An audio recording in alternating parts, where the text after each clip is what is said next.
Bem-vindos ao Tarsila Grita, que é um podcast ilustrado que se propõe em ser um lugar onde a gente possa falar e pensar sobre arte e moda e suas influências na sociedade. Eu sou Natália Tis, designer de moda, historiadora e produtora do canal Tarsila Grita. Eu sou Isabel Carvalho, historiadora da arte, mestre em estudos contemporâneos das artes e produtora de conteúdo do Tarsila Grita. Nós temos uma terceira componente, a Luciana Tis, formada em marketing e restauradora. Ela é nossa editora e colaboradora de conteúdo do Tarsila Grita. Oi, gente! Hoje a gente vai falar um pouco mais sobre a Cristina de Pisano. Vamos prosseguir a análise sobre as mulheres na Idade Média e, nesse episódio, a gente vai falar especificamente sobre o livro da Rainha, ou Cidade das Damas. Bom, e aí ela vai trazer Penticeleia, a rainha amazona da Guerra de Troia. Essa história é muito boa. Quando Troia estava já quase perdendo mesmo, né, desesperada, eles mandam, as amazonas se juntam ao exército troiano para combater os gregos. E aí, numa dessas batalhas, como elas usavam elmo, né, essas coisas, eles não dá pra identificar se era homem ou mulher. E aí o Aquiles a mata. E aí, quando ela cai, né, a Penticeleia, é revelado o rosto, né, aquelas cenas bem românticas, bem Hollywood. E aí ele se apaixona por ela. Assim, tipo, em alguns segundos. Né? Mas aí ela morre, né? Morre. Uma tragédia. E aí ele vai ficar apaixonado pela mulher que tá morta. Exatamente. Né? Mas vocês vejam que é uma história medieval não, uma história da antiguidade, que está totalmente colocada como se fosse Idade Média. Sim. Os cavalos usavam roupa, né? Essas roupinhas, vejam, então todo mundo com a cabecinha da rainha, tá vendo? A rainha da Baviera. E aí, como se ela tivesse, quase como se fosse a Joana d'Arc. Nossa, com certeza. Mas na verdade a rainha está à frente da Cidade das Mulheres. Tá vendo? Aqui tá no primeiro plano. Assim como o rei, a rainha, ela tem que assumir a liderança. Então, na verdade, ela traz essas personagens mitológicas para representar as mulheres que estavam na Cidade das Damas. Se acontecesse uma guerra, elas seriam uma espécie de amazonas. Sim. Que se juntariam ali e lutariam. Pra defender o seu território. Entendeu? A ideia de união. Maravilhoso esse trabalho, né? O azul também muito predominante. Deve ter sido uma fortuna. Isso é um tesouro. Bem provável. Julgamento de Paris, né? Olha o Paris. Todo encostado. Esse de vermelho. É ele? Pode ser. Não sei, né? Pode ser o outro, né? Enfim. Mas quem é Paris?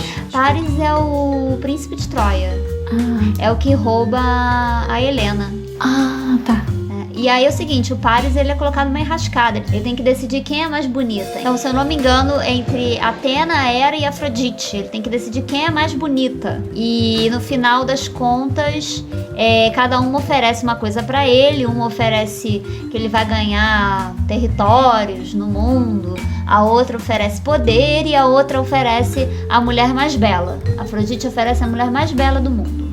E ele tem que decidir quem é mais bonita, quem ele vai dar a maçã do Jardim das Hespérides, que é essa bola, tá vendo? Essa bola dourada. E tem que dar de presente uma pra alguma. E aí ele resolve ficar com a mulher mais bela. Ele aceita o presente da Afrodite.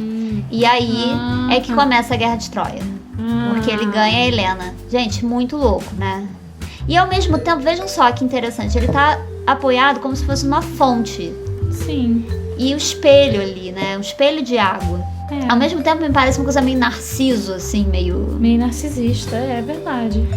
Né? Meio assim, você homem tem que escolher a que vai mais legal.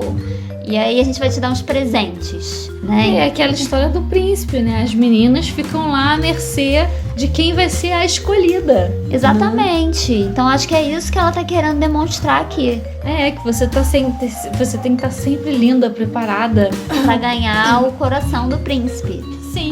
Esse é ótimo. Hermafrodito e a ninfa Salmacis, que é a história do Hermafrodito, né? Hermafrodito é filho de Hermes com Afrodite.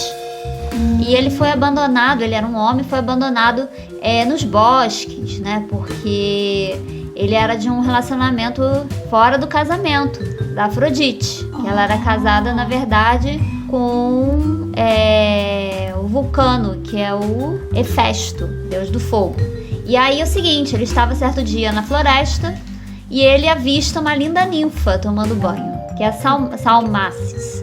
Que parece a Cristina. Que é igual a Cristina. Olha só, está com o mesmo... Como é que pode? Você entra na água, fica pelado e continua com o chapéu. É ótimo, né? E ele tá ótimo com esse chapéu, esse penteado de cuia, porque era o penteado da moda.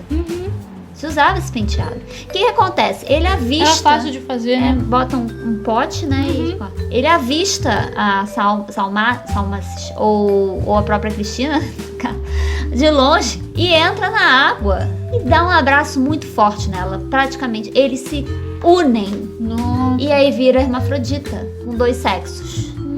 Interessante, né? Mas vejam só como eles são estranhos, né? Mas eu achei ótimo porque é a Cristina. Porque ela tá caracterizada em todo o manuscrito com essa touquinha. Mostrando o seguinte, amor livre. Ou não, né? Não, pode ser como ela, sei lá, como vira hermafrodita, é uma coisa, né, meio homem, meio mulher. Então ela tem as duas coisas dentro dela. Pode ser. Né? Ela mesma como hermafrodita. Pode ser. Acho interessante isso. Até porque é uma coisa muito atual isso, assim. Muito. Sabe? Muito bacana. Muito bacana, né? Ela trazer essa questão da questão do próprio do gênero, né? De você é homem, você é mulher, que, né? Não tem essa. Você pode ser os dois.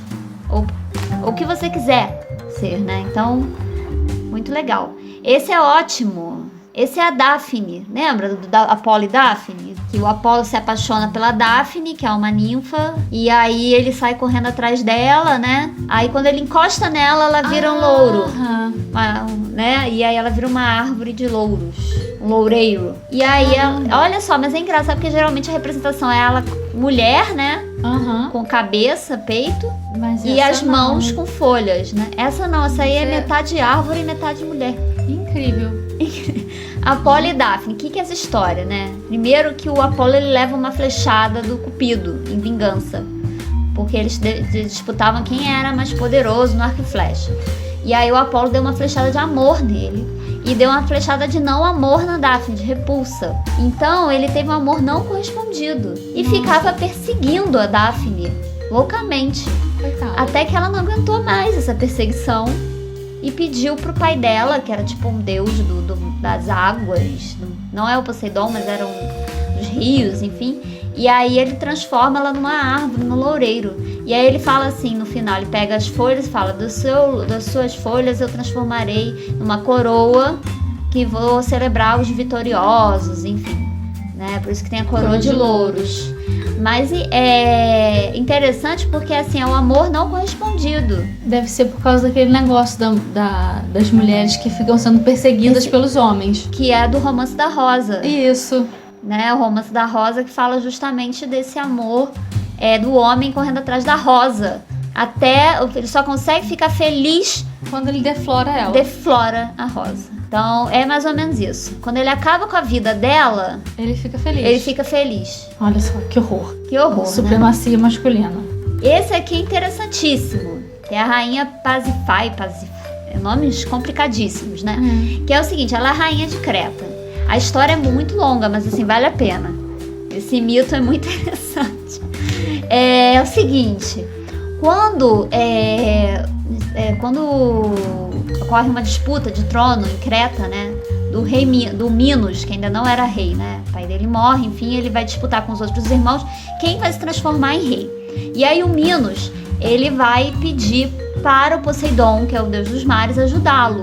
E em troca do poder, né, o Poseidon fala para ele, olha, eu vou te ajudar, Minos, mas você vai ter que pegar, eu vou te dar um touro muito bonito. Esse touro ele vai nascer das águas assim, o pessoal vai achar que foi um milagre, uma coisa incrível, e você vai acabar virando o rei porque vão achar que você é todo poderoso, você domina tudo, né?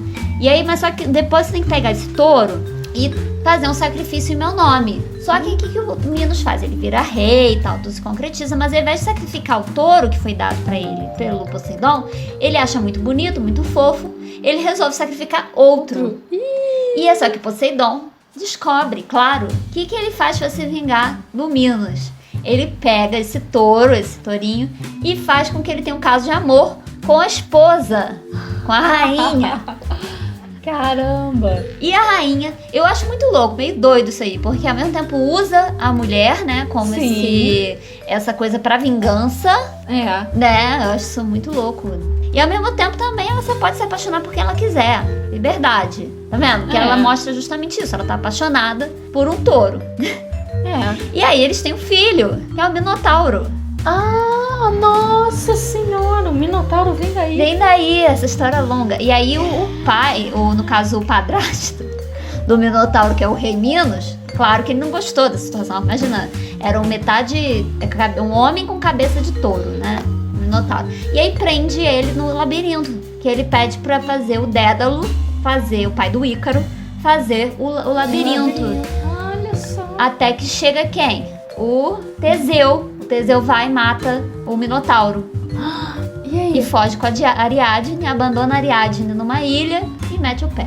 Então, tá vendo que um mito vai levando no outro, né? Nossa senhora! Essa, inclusive, a história da Ariadne, eu nem sei se ela mostra, mas a Ariadne, ela é enganada pelo Teseu e é abandonada. Só que ela se dá muito bem, ou não, né? Porque ela se apaixona pelo Dionísio, que é o deus do Baco, né? Do vinho, né? Enfim.